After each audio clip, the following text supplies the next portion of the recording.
McD ਤੇ ਨਾ 222 ਰੁਪਏ ਦੀ ਟ੍ਰਾਂਜੈਕਸ਼ਨ ਡੈਬਿਟ ਕਾਰਡ ਤੋਂ ਕੀਤੀ ਹੈ ਜੀ। ਉਹਦਾ ਅੱਧਾ ਘੰਟਾ ਹੀ ਬੀਤਿਆ ਹੋਣਾ 25-30 ਮਿੰਟ ਬਾਅਦ ਉਹ ਬੰਦੇ ਦਾ ਮੈਨੂੰ ਫੋਨ ਆਇਆ, ਕਹਿੰਦਾ ਮੈਮ ਤੁਹਾਡੇ ਨਾ ਅਕਾਊਂਟ 'ਚੋਂ ਇੱਕ 3,65,000 ਇੱਦਾਂ 217 ਰੁਪਏ ਡਿਡਕਟ ਹੋ ਰਿਹਾ। ਉਦੋਂ ਮੈਂ ਇੰਨਾ ਜ਼ਿਆਦਾ ਘਬਰਾ ਗਈ, ਮਤਲਬ ਉਹਨੇ ਮੈਨੂੰ ਕਿਹਾ ਇੱਕ ਨਾ ਤੁਸੀਂ ਨੰਬਰ ਡਾਇਲ ਕਰੋ *121 ਕਰਕੇ। ਮੈਂ ਉਹਦਾ ਫੋਨ ਹੀ ਕੱਟਤਾ, ਮੈਂ ਉਹਦੀ ਗੱਲ ਹੀ ਨਹੀਂ ਸੁਣੀ। ਮੈਂ ਜਦੋਂ ਐਕਸਿਸ ਬੈਂਕ ਦੀ ਉਹ ਕਰਨ ਲੱਗੀ ਹਾਂ, ਮਤਲਬ ਅਕਾਊਂਟ ਫਰੀਜ਼ ਕਰਾਉਣ ਲੱਗੀ ਹਾਂ, ਉਹ ਜਿੰਨੀ ਦੇਰ ਉਹ ਟੇਪ ਬੋਲਦੀ ਰਹੀ ਉਨੀ ਦੇਰ 'ਚ ਉਹਨੇ 2 ਟ੍ਰਾਂਜੈਕਸ਼ਨ ਕਰ ਲਈ। ਕ੍ਰੈਡਿਟ ਕਾਰਡ ਤੁਹਾਨੂੰ ਭੇਜਿਆ ਗਿਆ ਹੈ ਨਾ, ਉਹ ਤੁਸੀਂ ਉਹਦੇ ਲਈ ਅਪਲਾਈ ਵੀ ਨਹੀਂ ਕੀਤਾ ਸੀ, ਮਨਾ ਕੀਤਾ ਸੀ, ਤਾਂ ਵੀ ਤੁਹਾਡੇ ਘਰ ਕ੍ਰੈਡਿਟ ਕਾਰਡ ਆ ਜਾਂਦਾ ਵਾ। ਉਹ ਕਹਿੰਦਾ ਨਹੀਂ ਮੈਂ ਨਾ ਤੁਹਾਨੂੰ ਫੋਨ ਤੇ ਹੀ ਐਕਟੀਵੇਟ ਕਰਵਾ ਦੇਣਾ। ਕਹਿੰਦਾ ਚਲੋ ਇੱਕ ਨਾ ਤੁਹਾਡੇ ਅਕਾਊਂਟ ਨਾਲ ਮੈਮ ਇੱਕ ਈਮੇਲ ਆਈਡੀ ਅਟੈਚ ਹੋਈ ਹੈ। ਉਹਨਾਂ ਨੇ ਮੈਨੂੰ ਈਮੇਲ ਆਈਡੀ ਬੋਲ ਕੇ ਦੱਸੀ ਤੇ ਮੈਂ ਕਿਹਾ ਸਰ ਇਹ ਤਾਂ ਉਹ ਈਮੇਲ ਆਈਡੀ ਮੈਨੂੰ ਯਾਦ ਵੀ ਨਹੀਂ। ਮੈਂ ਜਦੋਂ ਦਾ ਅਕਾਊਂਟ ਖੋਲ੍ਹਿਆ ਨਾ, ਮੈਂ ਇੱਕ ਦਿਨ ਬੈਂਕ ਵੀ ਨਹੀਂ ਗਈ। ਤੁਸੀਂ ਮੰਨੋਗੇ ਜੇ ਬੈਂਕ ਵਾਲੇ ਕਹਿ ਦੇਣ ਨਾ ਕਿ ਮੈਡਮ ਇੱਕ ਦਿਨ ਵੀ ਆਈ ਹੋਵੇ, ਮੈਂ ਇੱਕ ਦਿਨ ਵੀ ਨਹੀਂ ਗਈ।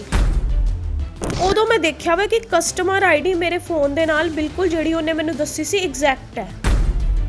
ਪ੍ਰੋ ਪੰਜਾਬ ਟੀਵੀ ਦੇਖ ਰਹੇ ਹੋ ਤੁਸੀਂ, ਮੈਂ ਈਸ਼ਾ। ਡਿਜੀਟਲ ਇੰਡੀਆ ਦੀਆਂ ਗੱਲਾਂ ਕੀਤੀਆਂ ਜਾਂਦੀਆਂ ਨੇ, ਕਿਹਾ ਜਾਂਦਾ ਹੈ ਕਿ ਇੰਡੀਆ ਨੂੰ ਕੈਸ਼ਲੈਸ ਬਣਾਇਆ ਜਾਵੇ, ਲੇਕਿਨ ਕਿਤੇ ਨਾ ਕਿਤੇ ਇਹ ਸਾਰੀਆਂ ਗੱਲਾਂ ਨੇ ਜਿਹੜੀਆਂ ਉਹ ਲੋਕਾਂ ਦੇ ਲਈ ਮੁਸੀਬਤ ਦਾ ਕਾਰਨ ਬਣੀਆਂ ਹੋਈਆਂ ਨੇ। ਕਿਉਂਕਿ ਪਿੱਛੇ ਜੀ ਜੇਕਰ ਗੱਲ ਕਰੀਏ ਤਾਂ ਅਜਿਹੀਆਂ ਗੱਲਾਂ ਕੀਤੀਆਂ ਜਾਂਦੀਆਂ ਸੀਗੀਆਂ ਕਿ ਕਾਲ ਆਉਂਦੇ ਨੇ, OTP ਕਿਸੇ ਨਾ ਕਿਸੇ ਤਰੀਕੇ ਨਾਲ ਮੰਗੇ ਜਾਂਦੇ ਨੇ ਤੇ ਅਕਾਊਂਟ ਦੇ ਵਿੱਚੋਂ ਪੈਸੇ ਆ ਜਿਹੜੇ ਉਹ ਗਾਇਬ ਹੋ ਜਾਂਦੇ ਆ। ਤੇ ਹੁਣ ਇੱਕ ਨਵਾਂ ਜਿਹੜਾ ਇਸ਼ੂ ਸਾਹਮਣੇ ਆਇਆ ਵਾ ਉਹ ਇਹ ਹੈ ਕਿ OTP ਵੀ ਨਹੀਂ ਮੰਗਿਆ ਜਾਂਦਾ, ਪੂਰੀ ਦੀ ਪੂਰੀ ID ਹੈਕ ਕਰ ਲਈ ਜਾਂਦੀ ਹੈ ਤੇ ਲੱਖਾਂ ਰੁਪਏ ਜਿਹੜੇ ਅਕਾਊਂਟ ਦੇ ਵਿੱਚੋਂ ਗਾਇਬ ਹੋ ਜਾਂਦੇ ਨੇ। ਤੇ ਜਿਨ੍ਹਾਂ ਦੇ ਨਾਲ ਇਹ ਸਭ ਹੋਇਆ ਸਾਡੇ ਨਾਲ ਮੌਜੂਦ ਨੇ, ਉਹਨਾਂ ਨਾਲ ਗੱਲਬਾਤ ਕਰਦੇ ਹਾਂ। ਮੈਮ ਕੀ ਨਾਮ ਹੈ ਤੁਹਾਡਾ? ਕਸ਼ਿਕਾ ਭਾਟੀਆ ਜੀ। ਕਸ਼ਿਕਾ ਜੀ, ਕੀ ਹੋਇਆ ਸੀ ਤੁਹਾਡੇ ਨਾਲ? ਜਿਵੇਂ ਅਸੀਂ ਗੱਲ ਕੀਤੀ ਕਿ OTP ਤੋਂ ਬਿਨਾਂ ਹੀ ਲੱਖਾਂ ਰੁਪਏ ਜਿਹੜੇ ਗਾਇਬ ਹੋ ਜਾਂਦੇ ਅਕਾਊਂਟ ਵਿੱਚੋਂ। ਮੈਮ ਮੈਨੂੰ ਨਾ 14 ਤਰੀਕ ਨੂੰ 11:30 ਵਜੇ ਫ਼ੋਨ ਆਇਆ ਸੀ ਇੱਕ ਬੰਦੇ ਦਾ। ਉਹਨੇ ਮੈਨੂੰ ਕਿਹਾ ਕਿ ਮੈਂ ਐਕਸਿਸ ਬੈਂਕ ਤੋਂ ਬੋਲ ਰਿਹਾ, ਕਿ ਤੁਹਾਡਾ ਨਾਮ ਕਸ਼ਿਕਾ ਹੈ। ਮੈਂ ਕਿਹਾ ਹਾਂਜੀ। ਅਤੇ ਉਹਨਾਂ ਨੇ ਮੈਨੂੰ ਕਿਹਾ ਕਿ ਤੁਹਾਨੂੰ ਨਾ ਇੱਕ ਕ੍ਰੈਡਿਟ ਕਾਰਡ ਮਿਲਿਆ ਸੀ ਜਿਹੜਾ ਹਜੇ ਤੱਕ ਤੁਸੀਂ ਐਕਟੀਵੇਟ ਨਹੀਂ ਕੀਤਾ। 16 ਤਰੀਕ ਉਹਦੀ ਲਾਸਟ ਹੈ, ਜੇ ਤੁਸੀਂ ਐਕਟੀਵੇਟ ਨਾ ਕੀਤਾ ਤਾਂ ਤੁਹਾਡਾ ਕਾਰਡ ਬਲੌਕ ਹੋ ਜਾਏਗਾ। ਫਿਰ ਉਸ ਤੋਂ ਬਾਅਦ ਉਹਨਾਂ ਨੇ ਮੈਨੂੰ ਮੈਂ ਕਿਹਾ ਸਰ ਮੈਂ ਹਜੇ ਬਿਜ਼ੀ ਹਾਂ, ਮੈਂ ਆਊਟ ਆਫ ਸਿਟੀ ਹਾਂ, ਮੈਂ ਜਦੋਂ ਲੁਧਿਆਣੇ ਜਾਊਂਗੀ ਉਦੋਂ ਐਕਟੀਵੇਟ ਕਰਵਾ ਲੂੰਗੀ। ਉਹ ਕਹਿੰਦਾ ਨਹੀਂ ਮੈਂ ਨਾ ਤੁਹਾਨੂੰ ਫੋਨ 'ਤੇ ਹੀ ਐਕਟੀਵੇਟ ਕਰਵਾ ਦੇਣਾ। ਅਤੇ ਫਿਰ ਉਹਨਾਂ ਨੇ ਮੈਨੂੰ, ਮੈਂ ਕਿਹਾ ਠੀਕ ਹੈ। ਅਤੇ ਉਹਨਾਂ ਨੇ ਕ੍ਰੈਡਿਟ ਕਾਰਡ ਦੇ ਫਸਟ 4 ਡਿਜਿਟਸ ਮੈਨੂੰ ਦੱਸੇ ਅਤੇ ਲਾਸਟ 4 ਡਿਜਿਟਸ ਕਨਫਰਮ ਕੀਤੇ। ਮੈਂ ਕਿਹਾ ਹਾਂਜੀ ਇਹੀ ਹੈ। ਉਹਨਾਂ ਨੇ ਫਿਰ ਮੇਰੀ ਡੇਟ ਆਫ ਬਰਥ ਕਨਫਰਮ ਕੀਤੀ। ਮੈਂ ਕਿਹਾ ਹਾਂਜੀ ਇਹੀ ਹੈ। ਫਿਰ ਉਹਨਾਂ ਨੇ ਕਿਹਾ ਕਿ ਤੁਸੀਂ ਕੀ ਕਹਿੰਦੇ ਆ ਉਹ ID ਯੂਜ਼ ਕਰਦੇ ਹੋ, Axis bank the internet banking use ਕਰਦੇ ਹੋ? ਮੈਂ ਕਿਹਾ ਨਹੀਂ ਸਰ, ਮੈਂ ਕਦੀ ਯੂਜ਼ ਹੀ ਨਹੀਂ ਕੀਤੀ, ਕਿਉਂਕਿ ਮੈਨੂੰ ਕਦੀ ਲੋੜ ਹੀ ਨਹੀਂ ਪਈ। ਅਤੇ ਉਹਨਾਂ ਨੇ ਕਿਹਾ ਉਹ ਤੁਹਾਨੂੰ ਨਾ ਪਹਿਲੇ ਪਲੇ ਸਟੋਰ ਤੋਂ ਡਾਊਨਲੋਡ ਕਰਨੀ ਪੈਣੀ ਹੈ, ਫਿਰ ਉਸ ਤੋਂ ਬਾਅਦ ਤੁਸੀਂ ਉਹਨੂੰ ਲੌਗਇਨ ਕਰ ਲਿਓ।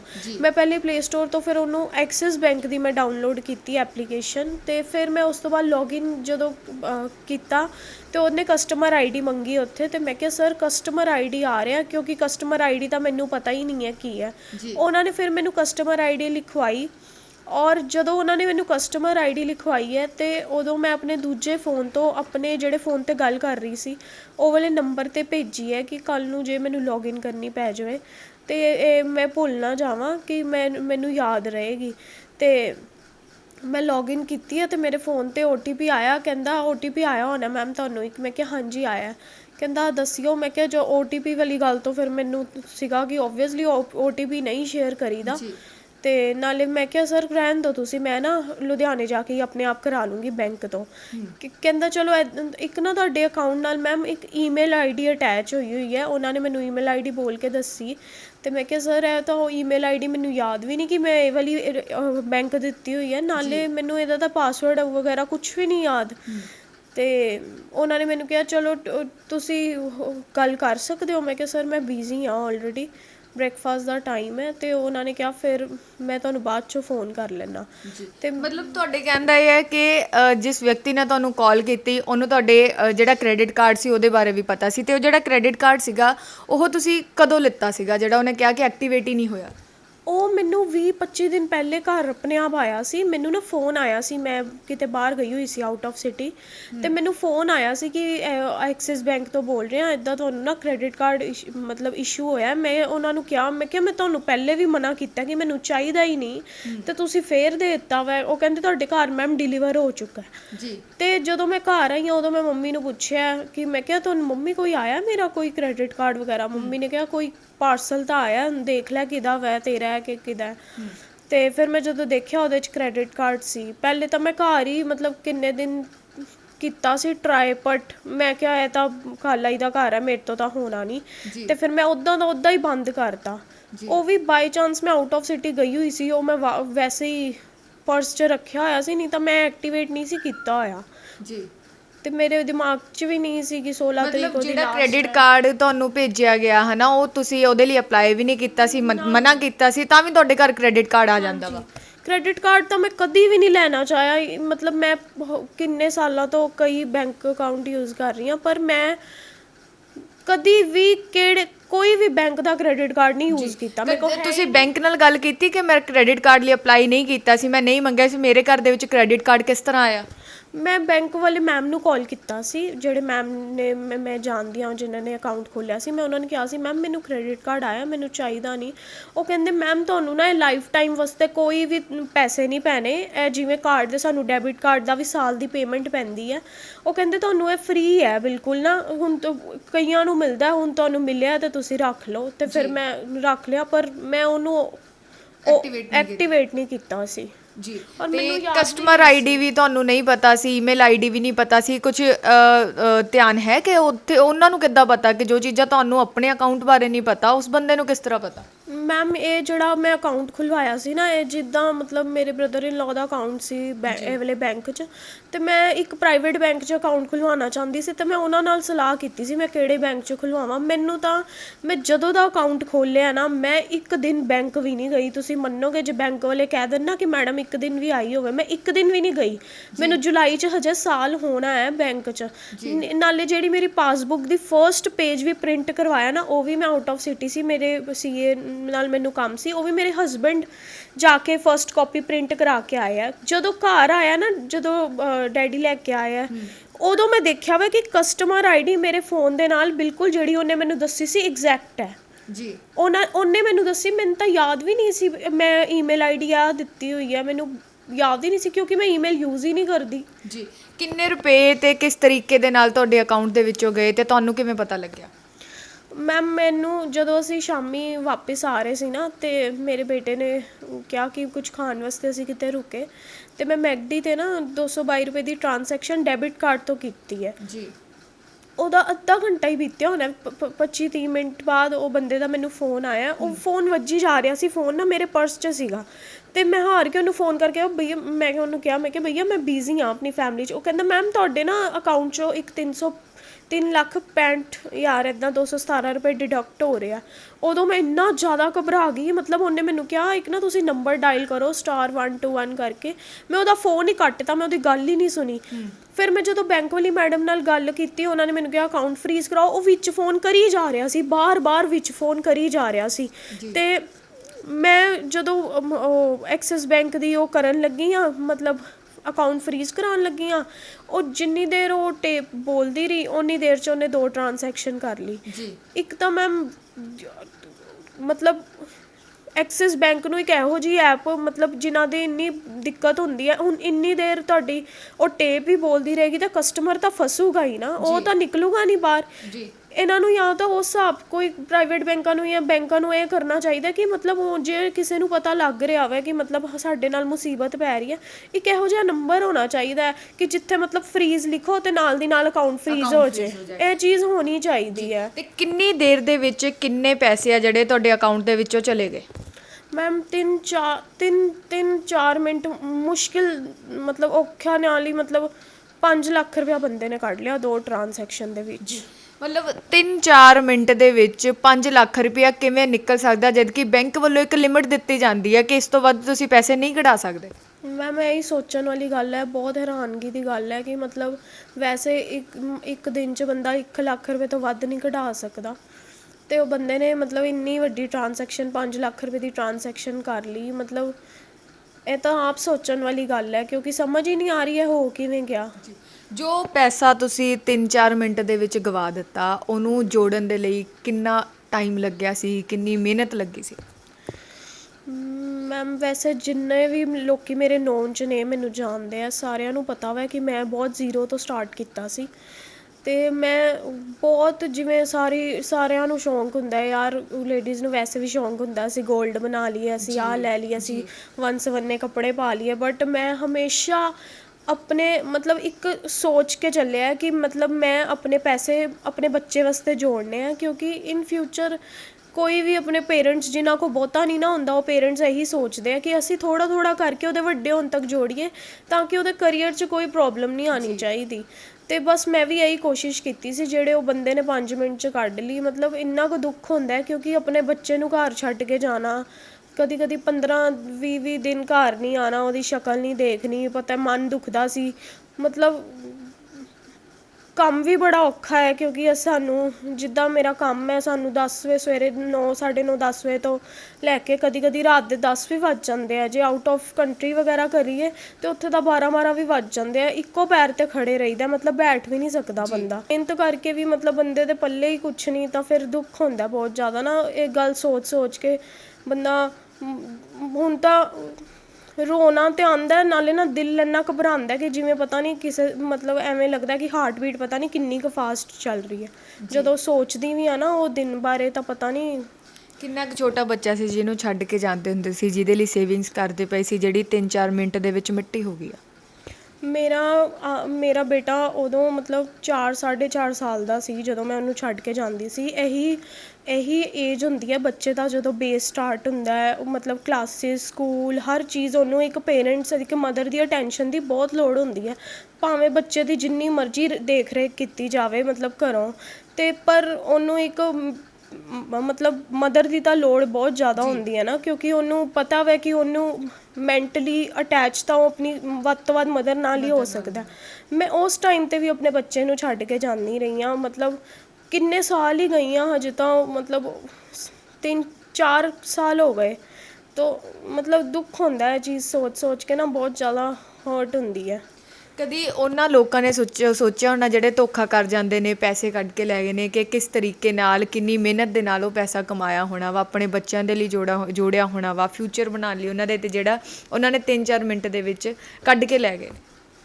ਜਿਹੜੇ ਲੋਕ ਇਹ ਕੰਮ ਕਰਦੇ ਆ, ਮੈਨੂੰ ਤਾਂ ਲੱਗਦਾ ਉਹ ਹਾਰਟਲੈਸ ਹੀ ਹੁੰਦੇ ਆ, ਜਾਂ ਫਿਰ ਉਹਨਾਂ ਨੂੰ ਕੀ ਪਤਾ ਕੀ ਮਜਬੂਰੀਆਂ ਹੁੰਦੀਆਂ ਜਿਹੜਾ ਉਹ ਕੰਮ ਕਰਦੇ ਆ। ਪਰ ਫਿਰ ਵੀ ਇਹ ਕੰਮ ਕਰਨ ਵਾਸਤੇ ਕੁਛ ਨਾ ਕੁਛ ਤਾਂ ਉਹਨਾਂ ਦਾ ਕੋਈ ਹੁੰਦਾ ਹੀ ਹੋਣਾ, ਕੋਈ ਟ੍ਰੇਨਰ, ਨਹੀਂ ਤਾਂ ਐਡੀ ਵੱਡੀ ਮਤਲਬ ਔਰ ਹੈਕਿੰਗ ਵੀ ਇਹੋ ਜਿਹੀ ਕਿ ਮਤਲਬ ਪੁਲਿਸ ਵਾਲਿਆਂ, ਮਤਲਬ ਸਾਈਬਰ ਕ੍ਰਾਈਮ, ਸਾਰਿਆਂ ਨੂੰ ਇੰਨਾ ਔਖਾ ਲੱਗ ਰਿਹਾ ਕਿ ਉਹ ਬੰਦੇ ਦਾ ਐਡਰੈਸ ਹੀ ਨਹੀਂ ਲੱਭ ਪਾ ਰਿਹਾ।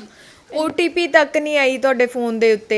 ਤੁਹਾਨੂੰ ਇੱਕ ਵਾਰੀ ਐਡੀ ਵੱਡੀ ਟ੍ਰਾਂਜੈਕਸ਼ਨ ਹੋਣ ਤੋਂ ਬਾਅਦ ਤੁਹਾਨੂੰ ਬੈਂਕ ਵੱਲੋਂ ਇੱਕ ਨੋਟੀਫਿਕੇਸ਼ਨ ਵੀ ਨਹੀਂ ਦਿੱਤੀ ਗਈ ਕਿ ਤੁਹਾਡੇ ਅਕਾਊਂਟ ਦੇ ਵਿੱਚੋਂ ਇੰਨੇ ਪੈਸੇ ਜਾ ਰਹੇ ਨੇ, ਕਿਉਂਕਿ ਅਕਸਰ ਦੇਖਿਆ ਜਾਂਦਾ ਕਿ ਥੋੜ੍ਹੀ ਜਿਹੀ ਵੱਧ ਅਮਾਊਂਟ ਕਢਾਓ ਤਾਂ ਤੁਹਾਨੂੰ ਇੱਕ ਮੈਸੇਜ ਜ਼ਰੂਰ ਆਉਂਦਾ ਵਾ। ਕੋਈ ਮੈਸੇਜ ਨਹੀਂ ਆਇਆ, ਕੋਈ ਨੋਟੀਫਿਕੇਸ਼ਨ ਨਹੀਂ ਆਈ, ਕੋਈ OTP ਨਹੀਂ ਆਇਆ, ਅਤੇ ਪੈਸੇ ਗਾਇਬ। ਨਹੀਂ, ਜਿੱਦਾਂ ਮਤਲਬ ਉਹਨੇ ਮੈਨੂੰ ਫੋਨ ਕੀਤਾ ਨਾ, ਅਤੇ ਮੇਰੇ ਫੋਨ 'ਤੇ ਉਹ ਜਦੋਂ ਫੋਨ ਕਰ ਰਿਹਾ ਸੀ ਨਾ, ਵਿੱਚ ਉਹ ਟਕ OTP ਵੱਜ ਰਹੇ ਸੀ। ਮੈਨੂੰ ਇਹ ਹੌਸਲਾ ਸੀ ਕਿ ਮੈਂ ਕਿਹੜਾ OTP ਦੱਸ ਰਹੀ ਹਾਂ, ਮੈਂ ਉਨੀ ਦੇਰ 'ਚ ਫਟਾਫਟ ਆਪਣਾ ਅਕਾਊਂਟ ਫਰੀਜ਼ ਕਰਾਉਣਾ। ਮੈਨੂੰ ਕੀ ਪਤਾ ਸੀ ਉਹਨੇ ਈਮੇਲ ID 'ਚੋਂ ਹੀ ਹੈਕ ਮਤਲਬ ਪਾਸਵਰਡ ਚੱਕ ਲਿਆ। ਈਮੇਲ ID ਤੁਸੀਂ ਨਹੀਂ ਚਲਾ ਰਹੇ ਸੀ, ਉਹ ਈਮੇਲ ID ਉਹਨੇ ਹੈਕ ਕਰਕੇ ਉਹਦੇ ਵਿੱਚੋਂ ਪਾਸਵਰਡ ਚੱਕ ਲਿਆ? ਹਾਂਜੀ, ਉਹਨੇ ਉਹਦੇ 'ਚੋਂ ਚੱਕਿਆ ਪਾਸਵਰਡ, ਕਿਉਂਕਿ ਜਦੋਂ ਸਾਨੂੰ ਵੀ ਮੈਨੂੰ ਤਾਂ ਬਿਲਕੁਲ ਹੀ ਜਿਵੇਂ ਹੱਥਾਂ ਪੈਰਾਂ ਨੂੰ ਬੰਦੇ ਦੀ ਪੈ ਜਾਂਦੀ ਹੈ। ਮੈਨੂੰ ਤਾਂ ਇਹ ਨਹੀਂ ਸਮਝ ਆ ਰਹੀ ਸੀ, OTP ਦਿੱਤਾ ਨਹੀਂ, ਮਤਲਬ ਉਹਨੇ ਪੈਸੇ ਕੱਢ ਕਿਵੇਂ ਲਈ। ਫਿਰ ਅਸੀਂ ਜਦੋਂ ਪਹੁੰਚੇ ਹਾਂ ਮਤਲਬ ਸਰਾਭਾ ਨਗਰ ਸਾਈਬਰ ਕ੍ਰਾਈਮ, ਉਹਨਾਂ ਨੇ ਦੱਸਿਆ, ਉਹ ਕਹਿੰਦੇ ਪਹਿਲੇ ਤਾਂ ਤੁਸੀਂ ਆਪਣਾ ਸਾਰਾ ਫੋਨ ਰੀਸੈਟ ਕਰਾਓ, ਕਿਤੇ ਐ ਨਾ ਹੋਵੇ ਉਹਨੇ ਤੁਹਾਡਾ ਫੋਨ ਹੀ ਹੈਕ ਕੀਤਾ ਹੋਵੇ। ਫਿਰ ਉਹਨਾਂ ਨੇ ਆਪਣੇ ਜਿਹੜਾ ਉਹ ਕਰ ਰਹੇ ਸੀ, ਉਹ ਸਰ ਉੱਥੇ ਬੈਠੇ, ਉਹ ਈਮੇਲ ਵਗੈਰਾ ਰੀਸੈਟ ਕਰਨ ਲੱਗੇ, ਅਤੇ ਉਹਨਾਂ ਨੇ ਕਿਹਾ ਕਿ ਇਹ ਨਾ ਕਿਸੇ ਨਥਿੰਗ ਫੋਨ ਦੇ ਉੱਤੇ ਚੱਲ ਰਹੀ ਹੈ ਤੁਹਾਡੀ ਈਮੇਲ, ਅਤੇ ਉਹਨੇ ਈਮੇਲ ID ਉਹਨਾਂ ਨੇ ਦੱਸਿਆ ਕਿ ਹੈਕ ਕੀਤੀ ਹੋਈ ਹੈ। ਫਿਰ ਅਸੀਂ ਸਾਈਬਰ ਕੈਫੇ ਗਏ, ਅਤੇ ਉਸ ਬੰਦੇ ਨੇ ਸਾਨੂੰ ਦੱਸਿਆ ਕਿ ਉਹਨੇ ਤੁਹਾਡੀ ਈਮੇਲ ਆਈਡੀ ਦਾ ਪਾਸਵਰਡ ਰੀਸੈਟ ਕਰਕੇ ਤੁਹਾਡਾ OTP ਉੱਥੋਂ ਚੱਕਿਆ ਵਾ ਜੀ ਕਿਉਂਕਿ ਜਦੋਂ ਉਹਨੇ ਪਾਸਵਰਡ ਚੇਂਜ ਕੀਤਾ ਹੈ ਨਾ ਉਹਦੇ ਤੇ OTP ਸ਼ੋ ਹੋ ਰਹੇ ਸੀ ਇਟ ਮੀਨਸ ਉਹਨਾਂ ਨੇ ਸਾਨੂੰ ਡਿਕਲੇਅਰ ਕੀਤਾ ਕਿ ਜਦੋਂ ਉਹਨੇ OTP ਤੁਹਾਡਾ ਈਮੇਲ ਆਈਡੀ ਤੋਂ ਚੱਕਿਆ ਤੇ ਨਾਲੇ ਉਹਨੇ ਨਾਲ ਦੀ ਨਾਲ ਪੈਸੇ ਟ੍ਰਾਂਜੈਕਸ਼ਨ ਕਰਕੇ ਕਿਸੇ ਬਲੂ ਸਟੋਨ ਕੰਪਨੀ ਤੋਂ ਉਹਨੇ 골ਡ ਪਰਚੇਸ ਕਰ ਲਿਆ ਤੇ ਉਹਨਾਂ ਨੂੰ ਜਾ ਕੇ ਜਿਹੜੀ ਕੰਪਨੀ ਤੋਂ ਉਹਨਾਂ ਨੇ 골ਡ ਪਰਚੇਸ ਕੀਤਾ ਵਾ ਉਹਨਾਂ ਨਾਲ ਗੱਲਬਾਤ ਕੀਤੀ ਕਿ ਕਿਸ ਤਰੀਕੇ ਨਾਲ ਟ੍ਰਾਂਜੈਕਸ਼ਨ ਹੋਈ ਆ, ਕਿੱਥੋਂ ਦੀ ਟ੍ਰਾਂਜੈਕਸ਼ਨ ਹੋਈ ਆ, ਕਿਸ ਬੰਦੇ ਨੇ ਕੀਤੀ ਆ, ਉਹਦੇ ਤੋਂ ਇਨਫੋਰਮੇਸ਼ਨ ਲੈਣ ਦੀ ਕੋਸ਼ਿਸ਼ ਕੀਤੀ ਆ? ਉਹਨਾਂ ਦਾ ਮੈਮ ਲੁਧਿਆਣੇ ਵੀ ਉਹਨਾਂ ਦਾ ਸ਼ੋਰੂਮ ਹੈ ਮਾਡਲ ਟਾਊਨ ਪ੍ਰੀਤਮ ਨਗਰ ਦੇ ਵਿੱਚ ਅਤੇ ਇਹ ਕਾਫੀ ਇੰਡੀਆ ਦੀ ਵਿੱਚ ਨਾ ਵੱਡੀ ਚੇਨ ਹੈ ਬਟ ਹੁਣ ਮੈਨੂੰ ਇੰਨਾ ਡੀਪਲੀ ਨਹੀਂ ਪਤਾ ਕਿਉਂਕਿ ਪੁਲਿਸ ਆਪਣੀ ਵੈਰੀਫਿਕੇਸ਼ਨ ਕਰ ਰਹੀ ਹੈ ਜਿੱਦਾਂ ਉਹ ਇਨਵੈਸਟੀਗੇਸ਼ਨ ਕਰ ਰਹੇ ਹੁਣ ਉਹਨਾਂ ਨੂੰ ਪਤਾ ਉਹਨਾਂ ਨੇ ਕਿੱਦਾਂ ਗੱਲ ਕੀਤੀ ਹੈ ਹੁਣ ਸਾਰਾ ਕੇਸ ਤਾਂ ਉਹੀ ਦੇਖ ਰਹੇ ਆ ਮੈਮ ਜੀ ਮੈਨੂੰ ਤੇ ਇੰਨਾ ਹੁਣ ਨਹੀਂ ਤੱਕ ਪੁਲਿਸ ਪ੍ਰਸ਼ਾਸਨ ਨਾਲ ਕਿੰਨੀ ਕੁ ਗੱਲ ਹੋ ਚੁੱਕੀ ਹੈ ਕਿਉਂਕਿ 14 ਤਰੀਕ ਦਾ ਕੇਸ ਹੈ, ਕਿੰਨੀ ਕੁ ਇਨਵੈਸਟੀਗੇਸ਼ਨ ਹੈ ਜਿਹੜੀ ਪ੍ਰਸ਼ਾਸਨ ਵੱਲੋਂ ਹੋ ਗਈ ਹੈ ਤੇ ਤੁਹਾਨੂੰ ਕਿੰਨੀ ਕੁ ਤਸੱਲੀ ਹੈ?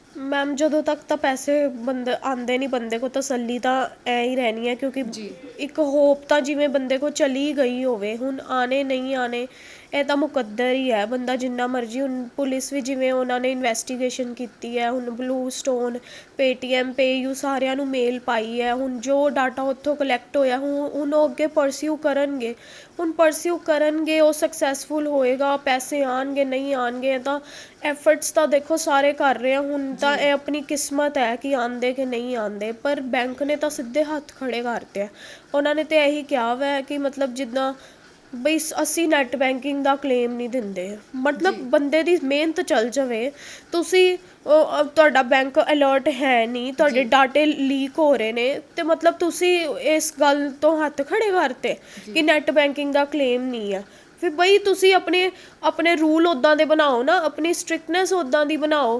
ਕਿ ਕਿਸੇ ਦਾ ਕੋਈ ਮਿਹਨਤ ਦਾ ਪੈਸਾ ਕੋਈ ਆਸਾਨੀ ਨਾਲ ਨਾ ਕੱਢ ਸਕੇ ਤੁਸੀਂ ਇੱਕ ਫੋਨ ਕਰਕੇ ਤਾਂ ਪੁੱਛਦੇ ਨਹੀਂ ਕਿ ਪੈਸੇ ਗਏ ਹੈ ਮਤਲਬ ਕਢਾਣੇ ਹੈ ਨਹੀਂ ਕਢਾਣੇ ਕਨਫਰਮੇਸ਼ਨ ਕਾਲ ਤਾਂ ਆਣੀ ਚਾਹੀਦੀ ਹੈ ਨਾ ਕਿਉਂਕਿ ਅਮਾਉਂਟ ਕਾਫੀ ਵੱਡੀ ਸੀਗੀ ਛੋਟੀ ਅਮਾਉਂਟ ਵੀ ਨਹੀਂ ਸੀ ਕਿ ਕਨਫਰਮੇਸ਼ਨ ਨਾ ਹੋਵੇ ਬੈਂਕ ਵੱਲੋਂ ਹਾਂਜੀ ਕਨਫਰਮੇਸ਼ਨ ਕਾਲ ਤਾਂ ਆਣੀ ਚਾਹੀਦੀ ਹੈ ਉਹ ਵੀ ਨਹੀਂ ਆਈ ਕਨਫਰਮੇਸ਼ਨ ਕਾਲ ਨਾ ਬਾਅਦ 'ਚੋਂ ਆਈ ਨਾ ਪਹਿਲੇ ਆਈ ਇਹ ਤਾਂ ਗਲਤ ਗੱਲ ਹੈ ਨਾ ਵੈਸੇ ਜੀ ਤੇ ਹੁਣ ਪ੍ਰਾਈਵੇਟ ਬੈਂਕਾਂ ਤੇ ਕਈ ਲੋਕ ਭਰੋਸਾ ਨਹੀਂ ਕਰਦੇ ਕਿਤੇ ਨਾ ਕਿਤੇ ਇਹੀ ਕਾਰਨ ਮੰਨਦੇ ਹੋ?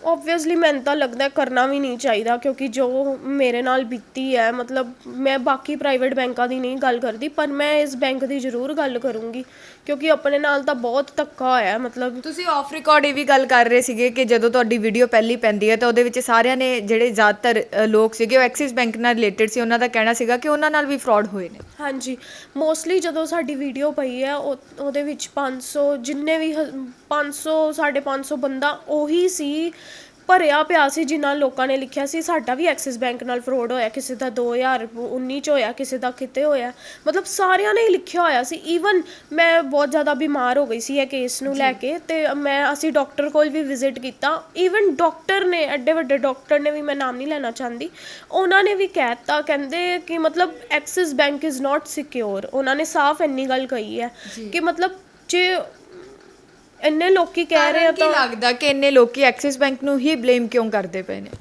ਕਿਉਂਕਿ ਕਈ ਲੋਕਾਂ ਨਾਲ ਹੋਇਆ ਧੱਕਾ ਹੁਣ ਮੈਕਸਿਮਮ ਫਰੋਡ ਹੀ ਐਕਸਿਸ ਬੈਂਕ ਨਾਲ ਹੋਇਆ ਕਿਉਂਕਿ ਸਿਕਿਉਰਿਟੀ ਇਹਨਾਂ ਦੀ ਟਾਈਟ ਹੈ ਹੀ ਨਹੀਂ ਜੀ ਤਾਂ ਹੀ ਲੋਕੀ ਕਹਿ ਰਹੇ ਆ ਕਿਉਂਕਿ ਉਹਨਾਂ ਨਾਲ ਬੀਤੀ ਹੋਈ ਹੈ ਜੀ ਤੇ ਹੁਣ ਜੇ ਗੱਲ ਕਰੀਏ ਜਿਹੜੇ ਉਹ 5 ਲੱਖ ਦੇ ਕਰੀਬ ਅਮਾਉਂਟ ਗਈ ਆ ਉਹਨਾਂ ਨਾਲ ਕਿੰਨੀਆਂ ਕਾਸਾਂ ਉਮੀਦਾਂ ਸੀਗੀਆਂ ਕੀ ਕਰਨਾ ਚਾਹੁੰਦੇ ਸੀ ਉਹਨਾਂ ਦੇ ਨਾਲ ਤੇ ਕਿੰਨਾ ਕੁ ਦੁੱਖ ਲੱਗਦਾ ਜਦ ਮਿਹਨਤ ਦੀ ਕਮਾਈ ਇੱਦਾਂ ਜਾਂਦੀ ਉਹ ਜਿਹੜੀ ਪਰਟੀਕੂਲਰ ਅਮਾਊਂਟ ਸੀ ਉਹ ਤਾਂ ਅਸੀਂ ਇਹੀ ਸੋਚਿਆ ਸੀ ਕਿ ਮਤਲਬ ਜੇ ਇਨ ਫਿਊਚਰ ਅਸੀਂ ਥੋੜ੍ਹੇ ਪੈਸੇ ਹੋਰ ਇਕੱਠੇ ਕਰਾਂਗੇ ਮਤਲਬ ਕੰਮ ਕਰਕੇ ਤਾਂ ਅਸੀਂ ਇੱਕ ਮਤਲਬ ਛੋਟਾ ਜਿਹਾ ਘਰ ਲੈਣਾ ਚਾਹਾਂਗੇ ਮਤਲਬ ਕਿਉਂਕਿ ਨਾ ਹਰ ਕੋਈ ਚਾਹੁੰਦਾ ਕਿ ਸਾਡਾ ਇੱਕ ਆਪਣਾ ਘਰ ਹੋਵੇ ਅਤੇ ਅਸੀਂ ਇਹੀ ਸੋਚਿਆ ਸੀ ਕਿ ਮਤਲਬ ਇਨ ਫਿਊਚਰ ਜੇ ਅਸੀਂ ਥੋੜ੍ਹੇ ਪੈਸੇ ਹੋਰ ਜੋੜ ਕੇ ਇੱਕ ਘਰ ਲਵਾਂਗੇ ਫਿਰ ਉਸ ਤੋਂ ਬਾਅਦ ਅਸੀਂ ਇਹ ਸੋਚਿਆ ਸੀ ਕਿ ਮਤਲਬ ਜੇ ਸਾਡਾ ਨਹੀਂ ਉਹਦਾ ਹਿਸਾਬ ਬਣਦਾ ਅਤੇ ਮੈਂ ਉਹ ਮਨੀ ਨਾ ਸਿਕਿਉਰ ਕਰੂੰਗੀ ਕਿ ਮਤਲਬ ਇਨ ਫਿਊਚਰ ਜੇ ਮੇਰਾ ਬੇਟਾ ਕ੍ਰਿਕਟ ਲਵਰ ਹੈ ਬਹੁਤ ਜ਼ਿਆਦਾ ਜਿਵੇਂ ਅਤੇ ਮਤਲਬ ਕ੍ਰਿਕਟ 'ਚ ਅੱਗੇ ਉਹਨੂੰ ਪਰਸਿਊ ਕੋਚਿੰਗ ਇਹ ਉਹ ਸਭ ਕਰਨ ਦੇ ਨਾਲ ਉਹਨੂੰ ਕੋਈ ਪੈਸੇ ਵੱਲੋਂ ਦਿੱਕਤ ਨਾ ਆਵੇ ਕਿ ਉਹ ਬਹੁਤ ਡੈਡੀਕੇਟਿਡ ਹੈ ਆਪਣੀ ਗੇਮ ਨੂੰ ਲੈ ਕੇ ਤੇ ਮੈਂ ਚਾਹੁੰਦੀ ਸੀ ਕਿ ਮੈਂ ਯੂਟਿਲਾਈਜ਼ ਇਸ ਤਰੀਕੇ ਕਰਨਾ ਚਾਹੁੰਦੀ ਸੀ ਉਹ ਅਮਾਉਂਟ ਜ਼ੀਰੋ ਤੋਂ ਸਟਾਰਟ ਕੀਤਾ ਤੁਸੀਂ ਕਿਹਾ ਕਿ ਮੈਂ ਦੂਜੇ ਲੇਡੀਜ਼ ਵਾਂਗੂ ਸ਼ੌਂਕ ਨਹੀਂ ਰੱਖਦੀ, ਮੈਂ ਪਾਵਾਂ ਖਾਵਾਂ ਹਨਾ, ਤੇ ਉਹਨਾਂ ਸਾਰੀਆਂ ਚੀਜ਼ਾਂ ਚੋਂ ਬਚਾ ਕੇ ਪੈਸਾ ਜੋੜਿਆ ਤੇ ਇੱਕਦਮ ਮਿੱਟੀ ਹੋ ਜਾਂਦਾ, ਜਿਹਦੇ ਨਾਲ ਕਿਸੇ ਹੋਰ ਬੰਦੇ ਨੂੰ ਕੋਈ ਫਰਕ ਨਹੀਂ ਪੈ ਰਿਹਾ। ਮਤਲਬ ਬਿਲਕੁਲ ਵੀ ਨਹੀਂ ਪੈ ਰਿਹਾ, ਅਗਲੇ ਬੰਦੇ ਨੂੰ ਕੀ ਫਰਕ ਪੈ ਰਿਹਾ। ਅਸੀਂ ਆਪਣਾ ਮਤਲਬ ਦੇਖੋ, ਹਰ ਕੁੜੀ ਵੈਸੇ ਤਾਂ ਹਰ ਕੁੜੀ ਹਰ ਲੇਡੀਜ਼ ਨੂੰ ਸ਼ੌਂਕ ਹੁੰਦਾ ਹੀ ਹੈ। ਉਹ ਵੱਖਰੀ ਗੱਲ ਹੈ ਕਿ ਬੰਦਾ ਆਪਣਾ ਮਨ ਮਾਰ ਕੇ ਇਹ ਚੀਜ਼ਾਂ ਕਰਦਾ, ਪਰ ਫਿਰ ਵੀ ਕਰਦਾ ਕਿਉਂਕਿ ਆਪਣੇ ਬੱਚੇ ਆਪਣੇ ਪਰਿਵਾਰ ਵਾਸਤੇ ਕਰਦਾ। ਪਰ ਜੇ ਬੰਦੇ ਕੋਲ ਇੰਨੀ ਮਿਹਨਤ ਕਰਕੇ, ਇੰਨਾ ਘੁੰਮ ਫਿਰ ਕੇ, ਇੰਨਾ ਧੱਕੇ ਖਾ ਕੇ, ਕਦੀ ਰਾਤੀ 1 ਵਜੇ ਟ੍ਰੇਨ ਹੀ, ਕਦੀ ਸਵੇਰੇ 4:30 ਟ੍ਰੇਨ ਹੀ, ਕਦੀ ਮਤਲਬ ਇੰਨੇ ਫਲਾਈਟ ਲੇਟ ਹੋ ਗਈ, ਕਦੀ ਆ ਹੋ ਗਿਆ, ਮਤਲਬ ਸਟੇਸ਼ਨਾਂ ਏਅਰਪੋਰਟਾਂ 'ਤੇ ਹੀ ਬਹਿ ਕੇ ਰਾਤ ਕੱਟਣੀ, ਤੇ ਬੰਦੇ ਨੂੰ ਦੁੱਖ ਤਾਂ ਹੁੰਦਾ ਹੀ ਹੈ ਕਿ ਅਸੀਂ ਇੰਨੀ ਮਿਹਨਤ ਕਰਕੇ ਵੀ ਨਹੀਂ ਆਪਣੇ ਪੈਸੇ ਸਾਡੇ ਸਿਕਿਉਰ ਹੈਗੇ, ਤਾਂ ਫਿਰ ਲਾਨਤ ਹੈ, ਮੈਂ ਤਾਂ ਕਹਿੰਦੀ ਹਾਂ। ਜੀ, ਇੱਕ ਗੱਲ ਕੀਤੀ ਜਾਂਦੀ ਹੈ ਸਾਡੇ ਦੇਸ਼ ਦੇ ਵੱਡੇ ਵੱਡੇ ਮੰਤਰੀਆਂ ਵੱਲੋਂ, ਹਨਾ, ਕਿਹਾ ਜਾਂਦਾ ਕਿ ਡਿਜੀਟਲ ਇੰਡੀਆ, ਕੈਸ਼ਲੈਸ ਇੰਡੀਆ, ਤੁਹਾਨੂੰ ਲੱਗਦਾ ਕਿ ਸਿਕਿਉਰ ਆ? ਬਹੁਤ ਜਲਦੀ ਆਈਡੀਜ਼ ਹੈਕ ਹੋ ਰਹੀਆਂ ਨੇ। ਓਬਵੀਅਸਲੀ ਹੁਣ ਜੋ ਮੇਰੇ ਨਾਲ ਹੋਇਆ, ਮੈਂ ਤਾਂ ਬਿਲਕੁਲ ਨਹੀਂ ਕਹੂੰਗੀ, ਕਿਉਂਕਿ ਸਾਈਬਰ ਕ੍ਰਾਈਮ ਤਾਂ ਬਹੁਤ ਹੀ ਜ਼ਿਆਦਾ ਵੱਧ ਗਿਆ, ਮਤਲਬ ਹੱਦ ਨਾਲੋਂ ਵੱਧ ਗਿਆ। ਮਤਲਬ ਲੋਕਾਂ ਦੀ ਪੇਮੈਂਟ ਹੀ ਸਿਕਿਉਰ ਹੋਣੀ, ਇਸ ਤੋਂ ਚੰਗਾ ਤਾਂ ਉਹੀ ਟਾਈਮ ਸੀ ਜੇ ਬੰਦੇ ਨੇ 1000 ਰੁਪਇਆ ਵੀ ਕਢਾਉਣਾ ਨਾ, ਇਸ ਤੋਂ ਚੰਗਾ ਬੈਂਕ ਜਾ ਕੇ ਉਹ ਫਾਰਮ ਫਿਲ ਕਰਕੇ ਤਾਂ ਕਢਾ ਲਓ। ਡੈਬਿਟ ਕਾਰਡ, ਕ੍ਰੈਡਿਟ ਕਾਰਡ, ਸਾਰੇ ਪੰਗੇ ਇਹਨਾਂ ਦੇ ਹੀ ਹੈ, ਕਿਉਂਕਿ ਹੁਣ ਜਦੋਂ ਆਪਣੇ ਨਾਲ ਬੀਤੀ ਹੈ ਨਾ, ਤਾਂ ਰਿਅਲਾਈਜ਼ ਹੁੰਦਾ ਕਿ ਯਾਰ ਇਸ ਤੋਂ ਚੰਗਾ ਤੇ ਇਹ ਸਿਸਟਮ ਨਾ ਹੀ ਹੁੰਦਾ ਤਾਂ ਚੰਗਾ ਸੀਗਾ। ਜੀ, ਤੇ ਹੁਣ ਅਪੀਲ ਕੀ ਕਰਦੇ ਹੋ ਪ੍ਰਸ਼ਾਸਨ ਤੋਂ? ਮੈਂ ਤਾਂ ਇਹੀ ਕਹੂੰਗੀ ਕਿ ਪਲੀਜ਼, ਜੇ ਸਾਨੂੰ ਮਤਲਬ ਸਾਡੀ ਕੋਈ ਵੀਡੀਓ ਇੱਦਾਂ ਕੋਈ ਵੱਡਾ ਬੰਦਾ, ਕੋਈ ਅਫਸਰ ਜਾਂ ਕੋਈ ਦੇਖਦਾ, ਤਾਂ ਪਲੀਜ਼ ਸਾਨੂੰ ਕੰਟੈਕਟ ਕਰੋ, ਸਾਨੂੰ ਸਿੱਧੇ ਰਸਤੇ ਪਾਓ, ਕਿਉਂਕਿ ਸਾਨੂੰ RBI 'ਚ ਕੰਪਲੇਂਟ ਪਾਉਣੀ ਹੈ, ਸਾਨੂੰ ਬਿਲਕੁਲ ਵੀ ਨਹੀਂ ਆ ਰਿਹਾ। ਅਤੇ ਮਤਲਬ ਬਿਲਕੁਲ ਇੱਕ ਜਿਵੇਂ ਹਿਸਾਬ ਨਾਲ ਇੰਸੀਡੈਂਟ ਹੋਣ ਤੋਂ ਬਾਅਦ ਨਾ ਦਿਮਾਗ ਜਿਵੇਂ ਸੁੰਨ ਹੋ ਗਿਆ, ਨਾ ਬੋਲਣ ਦਾ ਦਿਲ ਕਰਦਾ, ਨਾ ਆਪਣੇ ਆਪ 'ਚ ਹੀ ਮਨ 'ਚ ਕੋਈ ਕਿਸੇ ਪ੍ਰਕਾਰ ਦੀ ਆਪਣੇ ਆਪ ਨੂੰ ਬੱਚੇ ਨਾਲ ਵੀ ਖੁਸ਼ ਕਰਨਾ ਇੱਕ ਵਾਰੀ ਚਾਹੀਏ ਨਾ, ਤਾਂ ਵੀ ਨਹੀਂ ਉਹ ਹੋ ਰਿਹਾ, ਕਿਉਂਕਿ ਮਨ ਅੰਦਰੋਂ ਨਾ ਇੰਨਾ ਕੁ ਜ਼ਿਆਦਾ ਟੁੱਟ ਗਿਆ ਹੋਇਆ ਜਿਵੇਂ ਲਾਈਫ ਤੋਂ, ਕਿਉਂਕਿ ਬਹੁਤ ਜ਼ਿਆਦਾ ਕੰਪਰੋਮਾਈਜ਼ ਕਰਕੇ ਬੰਦੇ ਨੇ ਇੱਕ ਆਪਣੀ ਸੇਵਿੰਗ ਕੀਤੀ ਹੁੰਦੀ ਹੈ। ਅਤੇ ਮੈਂ ਇਹ ਚਾਹੂੰਗੀ ਜੇ ਕੋਈ ਸਾਨੂੰ ਕੋਈ ਵੱਡਾ ਅਫਸਰ ਕੋਈ ਦੇਖ ਰਿਹਾ, ਕੋਈ ਵੀ ਦੇਖ ਰਿਹਾ RBI ਤੋਂ ਜੋ ਹੈਗਾ, ਪਲੀਜ਼ ਸਾਨੂੰ ਗਾਈਡ ਕਰੋ। ਮੇਰੇ ਹਸਬੈਂਡ ਨੂੰ ਤੁਸੀਂ ਕਾਲ ਕਰ ਸਕਦੇ ਹੋ, ਮੈਂ ਉਹਨਾਂ ਦਾ ਨੰਬਰ ਦੇ ਰਹੀ ਹਾਂ, 7814525099। ਤੁਸੀਂ ਪਲੀਜ਼ ਇਹਨਾਂ ਨੂੰ ਫ਼ੋਨ ਕਰਕੇ ਸਾਡੇ ਨਾਲ ਗੱਲ ਕਰੋ, ਕਿਉਂਕਿ ਸਾਨੂੰ ਬਿਲਕੁਲ ਵੀ ਕੋਈ ਗਾਈਡੈਂਸ ਹੈ ਹੀ ਨਹੀਂ। ਤਾਂ ਅਸੀਂ ਇਹੀ ਚਾਹਾਂਗੇ, ਮੇਰਾ ਇਹੀ ਮੋਟਿਵ ਹੈ ਉਹਨਾਂ ਦਾ ਨੰਬਰ ਦੇਣ ਦਾ, ਕਿ ਕੱਲ੍ਹ ਨੂੰ ਜੇ ਸਾਡੀ ਕੋਈ ਵੀਡੀਓ ਕੋਈ ਵੱਡਾ ਅਫਸਰ ਦੇਖ ਰਿਹਾ, ਪਲੀਜ਼ ਸਾਨੂੰ ਫ਼ੋਨ ਕਰਕੇ ਗਾਈਡ ਕਰੋ। ਸਾਨੂੰ ਬਿਲਕੁਲ ਇਸ ਬਾਰੇ ਅਕਲ ਨਹੀਂ ਹੈਗੀ, ਨਾ ਸਾਨੂੰ ਪਤਾ ਲੱਗ ਰਿਹਾ ਕਿ ਅੱਗੇ ਅਸੀਂ ਕੀ ਕਰੀਏ। Thank you ma'am.